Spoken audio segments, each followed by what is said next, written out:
सत साहिब जी देवबंदी छोड़ के जो लोग श्री कृष्ण जी को पूर्ण ब्रह्म कहते हैं, उनका मानना ये है कि श्री कृष्ण जी पूर्ण ब्रह्म है, उनसे ऊपर कोई भी शक्ति नहीं है। वही जगत के पिता है, वही पालन करता है, मतलब वही सब कुछ है।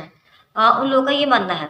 तो यदि श्री कृष्ण जी पूर्ण ब्रह्म होते तो वो श्री भागवत गीता के 18वें अध्याय के 62वें श्लोक में ऐसा क्यों कह रहे हैं कि तमेव शरणं गच्छ सर्वभावेन भारत तत्प्रसादं परम शांतिं स्थानं प्राप्स्यसि शाश्वतम्।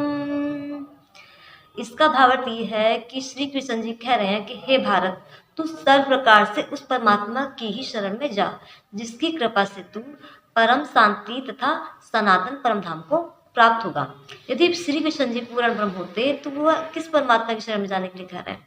और रही बात व्रत उपवास की, तो श्री भागवत गीता में व्रत उपवास रखने का भी कोई प्रमाण नहीं दिया गया है। श्री भागवत गीता के छठे अध्याय के 16वें श्लोक में कह रहे हैं, गीता ज्ञानदाता कह रहा है कि हे अर्जुन, यह योग ना तो अधिक खाने वाले का, न बिल्कुल न खाने वाले का, न अधिक जागने वाले का, न अधिक सोने वाले का ही सफल होता है। तो अब ये जितने भी व्रत उपवास रखते हो, इनका आध्यात्मिक जीवन में कोई भी लाभ नहीं है, क्योंकि ये सब शास्त्र विरुद्ध साधना है। गीता में कहीं पर भी प्रमाण नहीं दिया गया है कि आप किसी भी प्रकार का व्रत उपवास करें।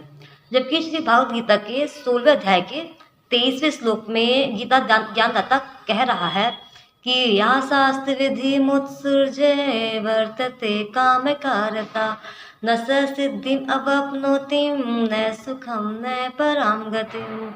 इसका भावार्थ ये है कि जो मनुष्य शास्त्र विधि को त्याग कर मनमाना आचरण करते हैं, उनको ना तो कोई सिद्धि प्राप्त होती है, ना ही उनको कोई फल प्राप्त होता है, और ना ही वह परम गति को ही प्राप्त होते हैं। तो ये सारी साधना एकदम शास्त्र विरुद्ध है। ये जन्माष्टमी का व्रत वगैरह रखने से आपको कोई भी फल नहीं मिल सकता है। और यदि आपको शास्त्र अनुकूल साधना करनी है तो यूट्यूब पर सदगुरु रामपाल जी के सत्संग सुनिए, तब आपको पता चलेगा कि शास्त्र अनुकूल साधना क्या होती है। क्योंकि सदगुरु रामपाल जी एकमात्र ऐसे संत हैं जो कि पूरे विश्व में अकेले ही ऐसे संत हैं जो शास्त्र के अनुकूल साधना करा रहे हैं। और बाकी जितने भी संत महात्मा ये ढोंगी पाखंडी बैठे हुए हैं, ये सिर्फ और सिर्फ शास्त्र विरुद्ध साधना कराकर आपका मनुष्य जीवन नाश कर रहे हैं। यदि आपको अपना मनुष्य जीवन बर्बाद नहीं करना है तो आप जल्द से जल्द सदगुरु रामपाल जी के सत्संग सुनना प्रारंभ कर दीजिए। सत साहिब जी देवबंदी छोड़।